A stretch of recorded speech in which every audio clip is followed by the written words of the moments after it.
Olá pessoal, tudo bem com vocês? Hoje nós temos um tema bastante inovador, bem diferente, né? Eu vou falar um pouquinho sobre amor. Na verdade não é bem sobre o amor, é sobre os estados afetivos, né? E o que isso influencia no desenvolvimento cerebral, por exemplo. Tá? E é super importante a gente abordar esse assunto porque o uso de drogas, o desenvolvimento psicoemocional, tudo isso tem a ver com a questão da afetividade, do amor, né? E das coisas que envolvem o nosso ambiente. Então vamos lá, né? Eu vou começar com uma historinha, uma parábola na verdade.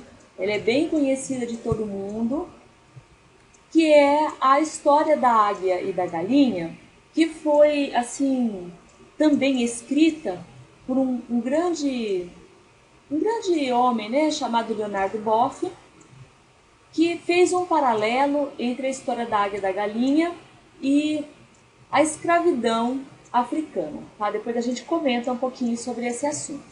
Então a nossa história começa numa região montanhosa, onde um agricultor cultivava os seus cultivares. Então ele ia para essas beiradas das montanhas, né? E um belo dia, esse homem, nessa sua trajetória, nesse agricultor, ele encontrou um filhote de ave. E ele não sabia bem que ave era aquela, mas ele se compadeceu da avezinha, colocou no seu balaio e levou para casa e criou essa ave junto com os outros animais do terreiro dele. Né? Então o que ele tinha lá? Ele tinha peru, ele tinha galinha, tinha ganso. E essa ave se desenvolveu e se tornou uma grande águia. E só que essa águia, como foi criada sem os estímulos ambientais da vida de águia, ela tinha um comportamento muito semelhante ao comportamento das galinhas. Então, quando as galinhas cavavam no chão, ela com as suas unhas enormes também cavava o chão e buscava minhocas. E quando passava a sombra do gavião, ela se escondia do gavião, porque afinal de contas o gavião era o predador. As galinhas se escondiam os pintinhos, né, os filhotinhos, e ela também tinha esse mesmo comportamento de medo. E um belo dia, esse homem, ele recebeu a visita de um naturalista. E esse naturalista, ao observar que havia uma águia no quintal, disse assim: "Nossa, mas você tem uma águia em seu quintal." Mas o agricultor imediatamente falou: "Não, o senhor está enganado. Não tem uma águia no quintal. Na verdade, essa águia não é mais águia. Ela é uma galinha."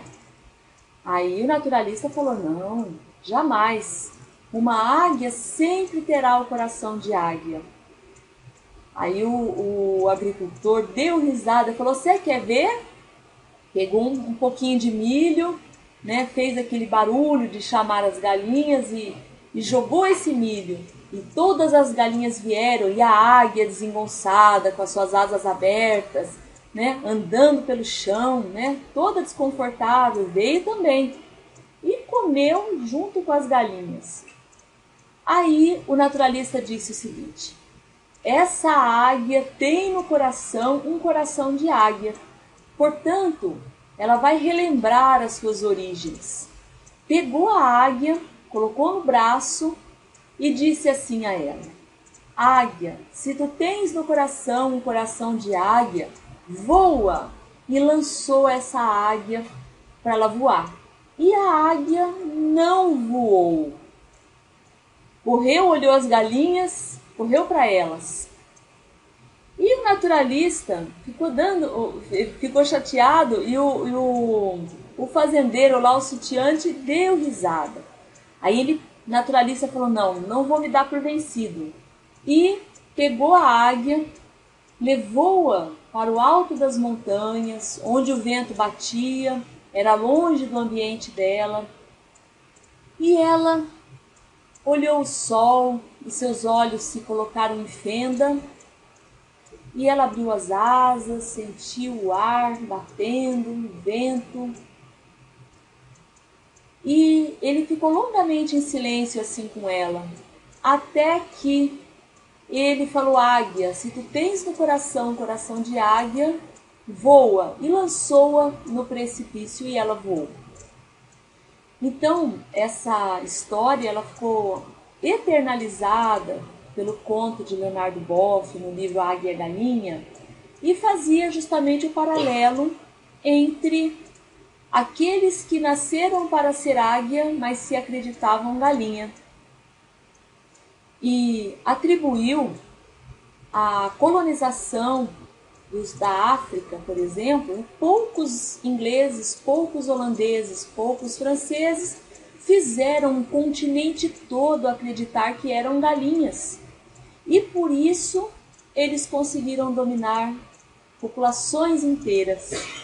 Então isso daí é uma coisa que só é possível se acreditarmos que somos galinhas.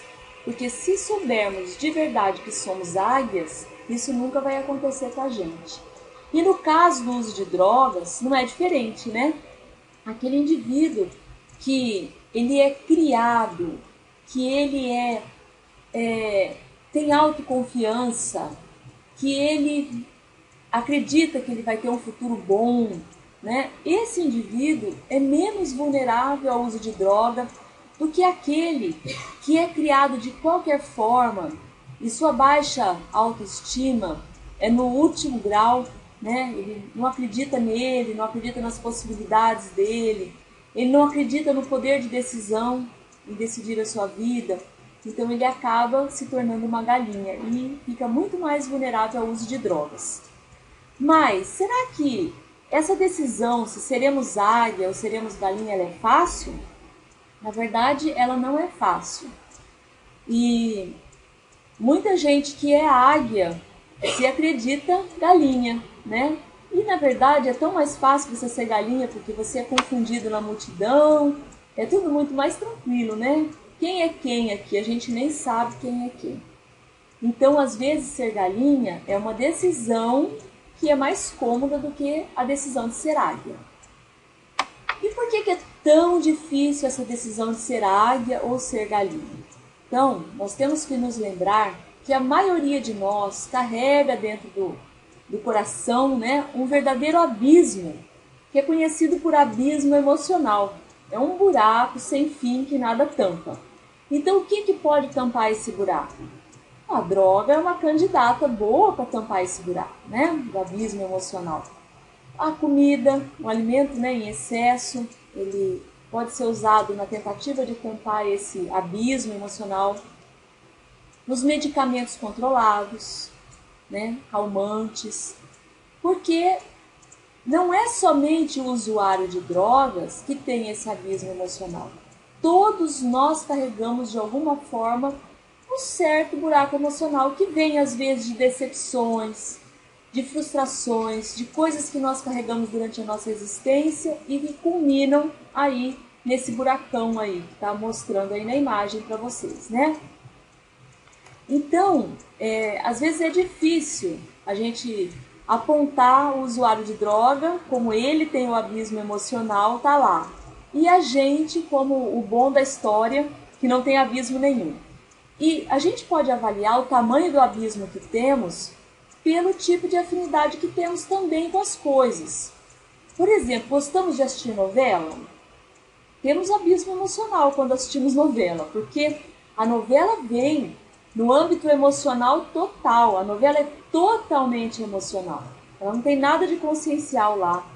As notícias dos jornais, elas nos são passadas também no âmbito emocional. É tudo completamente emocional. E se nós temos essa necessidade de vivenciar o emocional, né, as notícias emocionais, as coisas emocionais, amizades emocionais, relacionamentos emocionais, grande drama, é porque nós temos esse buracão aí, né?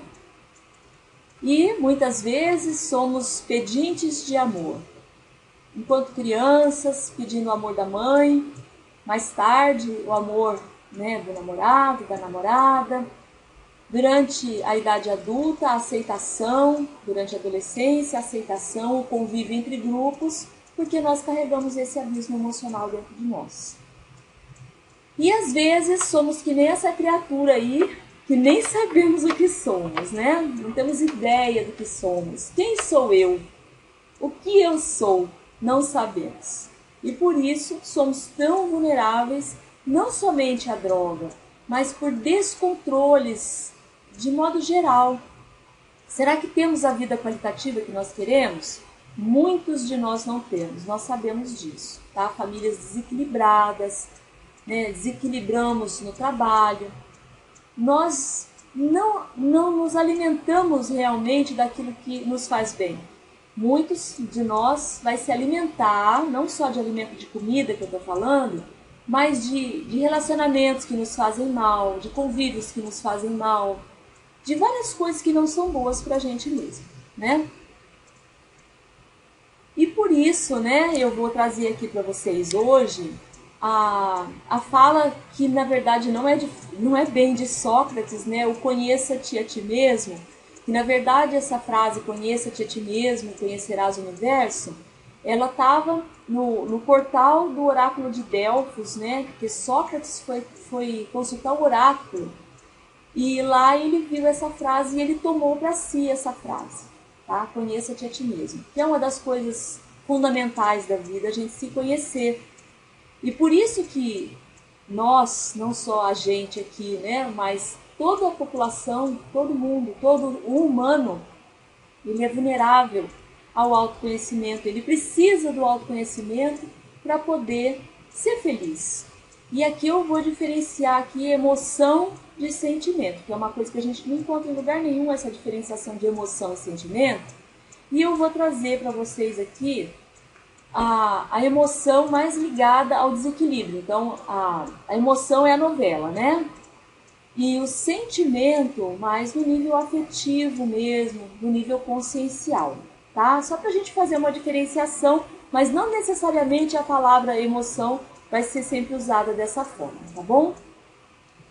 Então, às vezes a gente não se atreve. Será que a gente pode ousar caminhos novos? Será que a gente consegue? E a gente tem medos. E esses medos nos fazem limitar. O medo é um dos grandes empecilhos ao crescimento humano. Então, será que se eu pular aqui, eu não vou cair no seco, não vou morrer com falta de água, né? Esse peixinho pode estar pensando isso. Mas o outro aquário é tão melhor, né? Então, será que a gente pode usar? Ousar esse voo sublime, que é uma coisa, né, chamada felicidade, plenitude, que é aquilo que todos nós podemos buscar na nossa vida. Será que a gente pode mesmo ousar? Então, a nossa fala de hoje vai ser falar um pouquinho sobre isso, né? Porque o resultado sempre valerá a pena. Então, vamos lá, né, pessoal? Então, já falei, né, que nós temos grandes desafios, questão do álcool, das drogas, né? Todos são desafios muito grandes. Mas qual é o nosso maior desafio?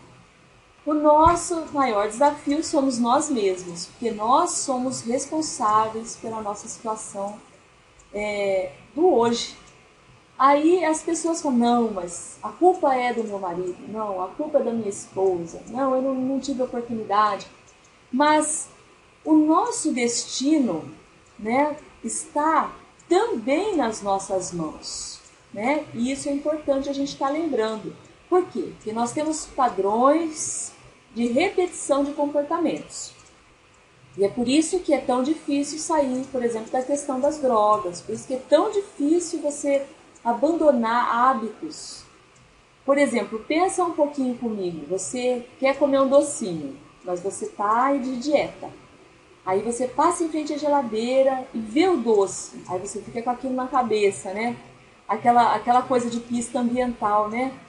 Você vê a pista ambiental, aquilo desencadeia aquela vontade incontrolável. Enquanto você não comer, você não sossega. Imagine isso do ponto de vista da droga. Como é grande. Então, um dos maiores desafios que a gente tem é essa repetição de padrões de comportamento. Todos nós temos. E o usuário de drogas também tem. Então, eu vou trazer para vocês uma série de artigos agora que falam sobre a felicidade, as emoções, a saúde, tá? Então, por exemplo, as emoções, a gente sabe que estão intimamente envolvidas na iniciação ou progressão de câncer, AIDS, né? HIV/AIDS, doenças cardiovasculares e transtornos autoimunes. Hoje, os artigos já trazem isso, não é mais uma suposição. que antigamente a gente falava assim, nossa, aquele homem teve câncer porque a esposa morreu. Mas não havia um embasamento científico. Hoje nós já temos embasamento científico que fala sobre isso. A gente sabe muito mais sobre a influência dos afetos negativos sobre a saúde do que os afetos positivos. Mas a gente sabe também que os afetos positivos podem afetar a saúde, positivamente. A gente sabe, por exemplo, que pessoas que são negativamente, são mal amadas, têm problemas emocionais, são mais sujeitas a doenças, inclusive doenças autoimunes, que são aquelas doenças que o próprio corpo se destrói. Por exemplo, a gente já sabe que existe diminuição na produção de anticorpos em pessoas que são emocionalmente afetadas, abaladas. Se você medir pessoas que estão em situação de estresse, você pode medir, tem anticorpos diminuídos no corpo, então elas têm uma dificuldade no combate a doenças. Existe aumento de doença coronariana, diabetes tipo 2 e até morte prematura relacionada a estresse e emoções negativas. Então, dessa forma, os estados afetivos estão associados com a promoção da saúde. Se a gente quer ter saúde, a gente cultivemos os estados afetivos positivos, Mas os caminhos, como isso acontece, a gente não sabe muito bem ainda. A gente vai tentar ver algumas coisas. Essas referências que eu coloquei aqui, esse Cohen 2002, esse Spector e o Wardley 2005 também. Vocês podem estar olhando aí, esse Barak 2006 também. Vocês podem estar procurando esses artigos na internet, tá? Eu já fiz aqui um resuminho e trouxe para vocês. Olha só que interessante esses trabalhos, Esse de 2003 é muito interessante. Diz o seguinte, que pessoas que oscilam de humor ou que são acostumados a se queixar, a pessoa que está sempre reclamando, ela tem uma diminuição no estado de saúde. Então, esse trabalho de 2003, por exemplo, ele relata diminuição no estado de saúde de indivíduos que mudam permanentemente do nível de felicidade. Então, é um indivíduo que acorda bem, daqui a pouco está mal, está oscilante. Ele tem uma diminuição no estado de saúde dele. E em relação à queixa, o autorrelato de saúde precária está relacionado com níveis mais baixos de felicidade. É aquela pessoa que está sempre reclamando da vida. Realmente ele está menos feliz. E isso vai alterar o estado de saúde dele também. Então, nesse mundo moderno que a gente vive, cheio de estresse, cheio de problemas, aquela correria louca, parece que nós temos um compromisso que não é conosco, é um compromisso com o sucesso muito ruim, E a gente está muito sujeito a esses estados de estresse. Então, segundo Rosa, de 2005, além da associação positiva entre saúde e felicidade individual, existe também um fenômeno coletivo. E se a gente for analisar no âmbito coletivo, existe uma tendência que se, por exemplo, existe muita gente negativamente afetada, a tendência é que mais pessoas fiquem negativamente afetadas. Sabe a história de uma laranja podre no meio do cesto? Então ela é verdadeira em relação ao sentimento de felicidade. Então, a felicidade, então, ela é considerada um fenômeno contagioso, vamos assim falar, como se fosse uma coisa infecto-contagiosa, Não só a felicidade, mas também as emoções negativas, tá? Então, assim como a saúde e bem-estar é um fenômeno coletivo, outros estados emocionais também são considerados coletivos, como, por exemplo, a depressão, ela é contagiosa, a solidão, o sentimento de solidão, a resiliência, que é um termo muito usado na psicologia, que está relacionado, por exemplo, com assim, como é que eu vou enfrentar o problema? Um indivíduo resiliente, ele enfrenta bem. Então, se você está num ambiente que tem pessoas resilientes, você tem menor risco, por exemplo, do uso de drogas, tá? Otimismo, a mesma coisa. Aí, se você vive num ambiente depressivo, você tem mais risco de também se tornar depressivo. E estudos também demonstram a difusão de outros hábitos, como tabagismo e obesidade. Então, se o seu meio é um meio doente, você tem mais risco também de estar doente. Se você vive no meio de pessoas que usam drogas, não só você tem mais chance de usar drogas, como você também tem chance de ter para você aquelas outras questões envolvidas, tá? Então é na trama social hoje, tem o fenômeno do Facebook, de tantas coisas que propagam coisas boas ou coisas ruins, né? Então fizeram um estudo alemão sobre dor nas costas mesmo, né? E verificaram que a Alemanha Oriental tinha taxas mais baixas de dor nas costas. No tempo que a Alemanha Oriental era dividida por um muro, o famoso Muro de Berlim, e depois caiu. Então, na Alemanha Oriental tinha uma menor taxa de dores nas costas do que a Alemanha Ocidental. Mas depois da queda do muro, no espaço de 10 anos após a reunificação, as taxas eram idênticas. Perceberam isso? Quer dizer, quando estamos convivendo num meio em que trocamos com as pessoas, a gente tem um padrão de harmonizar ou para pior ou para melhor aquilo que a gente está vivenciando. Então, para a gente prestar atenção, né, até os ambientes que a gente anda frequentando. É interessante aqui também, né, tem um livro do Darwin, o famoso Darwin, né, da seleção natural, né, de 1871, ele fez classificação das feições dos animais. E ele classificou, por exemplo, o riso e o sorriso como movimentos faciais inatos e universais. Ninguém precisa ensinar um bebê a sorrir, né, a rir, né, o riso ou o sorriso. Ninguém precisa ensinar. Ele já nasce sabendo, né? Rapidinho ele aprende, né? E em relação ao riso, só para a gente ter uma ideia, uma criança sorri muito mais do que um idoso. Então, uma criança com 6 anos vai sorrir de 300 a 400 vezes ao dia, enquanto que um adulto, cerca de 100 vezes. Um idoso pode sorrir menos de 80 vezes no dia. E tem gente que sorri muito pouco mesmo, porque é comum o aumento dos estados depressivos com a idade. E nos humanos a gente também tem um fenômeno, que é o sorriso social. Isso nos animais não acontece, né? Mas aqui andando eu estou falando tudo isso porque existe uma questão hoje muito importante, que é a transmissão dos comportamentos. A gente, até muito pouco tempo atrás, achava que a transmissão dos comportamentos fosse socialmente aprendidas. Por exemplo, eu vivo num ambiente social e eu ensino meu filho a se comportar.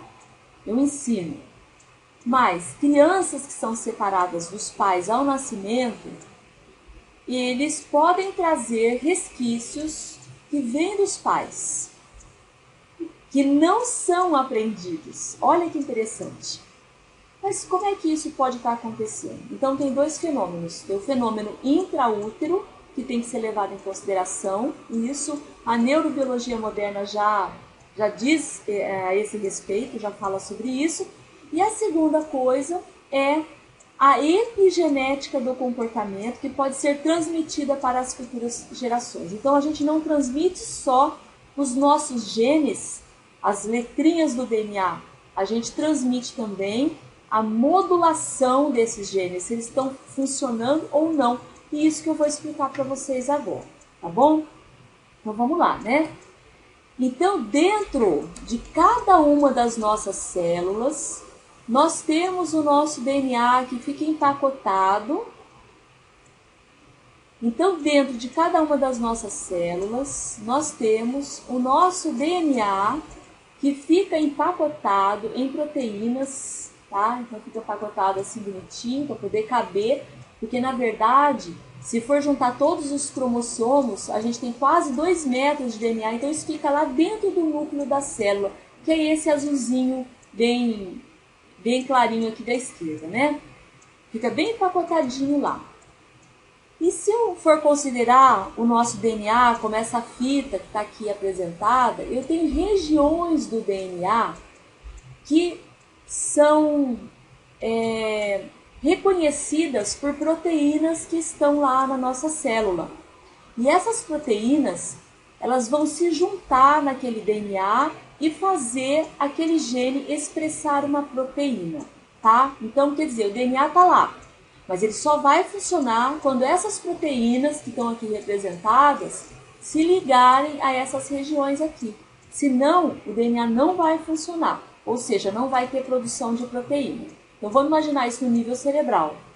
O cérebro vai expressar as proteínas quando essas regiões estiverem acessíveis às proteínas que vão fazer a modulação da expressão desses genes que estão aqui no genoma, tá bom? No nosso DNA. Tudo bem? Então, o nosso DNA é uma sopa de letrinhas, né? Tem A, T, C, G, né? Aquilo que a gente um dia aprendeu isso em algum lugar lá em ciências, né? Em biologia. Só que algumas regiões são sinalizadoras. Então, existem grupos de letrinhas que são sinalizadoras para ser reconhecidas por proteínas. E quando existe esse reconhecimento, por exemplo, esse cat box aqui, né, foi reconhecida por essa proteína vermelha e vai fazer esse gene funcionar, ou seja, expressar uma proteína, tá? Tudo bem? Vai produzir uma proteína no nosso corpo. Então, quando a gente tem esse DNA, que está aqui representado por CG, CAT aqui, né? Está com esses radicais CH3 que eu estou mostrando aqui. Essa proteína, que é aquela proteína vermelha que eu mostrei lá atrás, ela não é capaz de reconhecer essa região. Mas por que eu estou dizendo isso? Estou dizendo isso porque a gente pode, durante a gestação, passar para o nosso filho não só a sequência de letrinhas, mas a gente pode alterar o padrão de metilação, que é esse padrão aqui, CH3 aqui, que eu estou colocando aqui, e impedir que fatores de transcrição reconheçam o nosso DNA. Dessa forma, a gente não vai ter expressão de proteínas. Então, imagine isso no nível cerebral. Então, aqui na situação de não metilação, o fator de transcrição consegue reconhecer a região aqui do DNA e pode fazer a transcrição de proteínas. Caso contrário, não haverá reconhecimento. Na situação acima aqui, não haverá reconhecimento, tá? Então, o nosso DNA fica silenciado, fica dormindo, tá bom? Bom, então o que isso tem a ver? Então, eu vou dar um exemplo prático, tá? Que é comer brócolis e funcionamento de desintoxicação do organismo. É bom que aí o pessoal vai começar a comer mais brócolis. Então, como é que isso acontece? Olha só que legal. Quando a gente come brócolis ou qualquer uma das crucíferas, né, que é couve-flor, repolho, né, são todos aí do mesmo grupo dessas crucíferas. Quando comemos brócolis tem uma substância chamada sulforafano. O sulforafano é uma substância que desencadeia uma via de sinalização dentro da célula.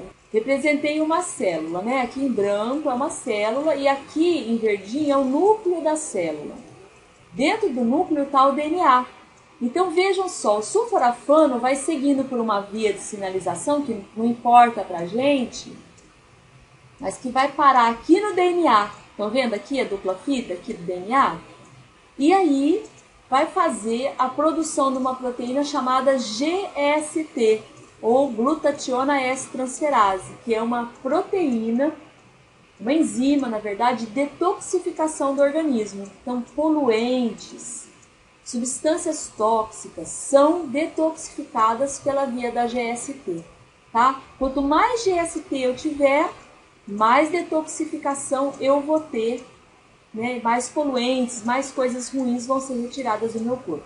Então, quer dizer que se eu comer brócolis todo dia vai ser bom? Isso vai ser bom porque vai facilitar a produção da GST. Isso acontece no nível do DNA, tá bom? Então, quer dizer que quando eu como brócolis, eu vou produzir um monte de GST, porque meu DNA vai estar expressando maior quantidade de proteínas, né, de enzimas GST, que vão detoxificar o meu corpo, ou seja, jogar os poluentes para fora, tá? Então, só para a gente poder ter isso, né? Bom, isso fixado, né? Então, vou mostrar para vocês agora uma figura que é divisão celular, no próximo slide, desenvolvimento embrionário de um ouriço do mar e vivo, tá? Para comentar uma coisa importante com vocês. Então, olha, aqui nós temos então um ouriço do mar se desenvolvendo. Então as células estão em divisão e estão tomando decisões, está formando um buraco lá dentro, né? Está formando um blastocisto, né? Lá dentro. Como é que essas células conseguem tomar essas decisões? Fala para mim. Vou passar aqui de novo Vou passar de novo aqui para vocês olharem. Como é que essas células conseguem tomar essas decisões? Eu vou para cá, eu vou para lá, eu vou formar unha, eu vou formar dente, eu vou formar fígado. Por quê? Apesar de todas as nossas células do corpo serem iguais, as decisões celulares são diferentes, porque a expressão gênica, ou seja, o funcionamento do DNA é diferente. Por isso nós temos uma célula no cérebro chamada neurônio que funciona como neurônio. Na pele nós temos uma pele, não temos neurônio, né? No fígado nós temos células hepáticas, por isso que nós não somos iguais em todas as partes do nosso corpo, porque a decisão celular é diferente, ou seja, a expressão gênica é diferente, tá? Então eu espero que vocês tenham entendido, né? Isso é um assunto bem difícil, mas ele é fundamental para que a gente possa entender outras coisas que eu vou colocar na próxima aula e a gente possa enxergar o mundo de maneira diferente, tá bom? Então, uma boa semana a vocês, espero que vocês fiquem otimamente bem, que a gente possa ter uma semana maravilhosa, tá bom, pessoal? Ó, beijo do coração. Tchau, gente!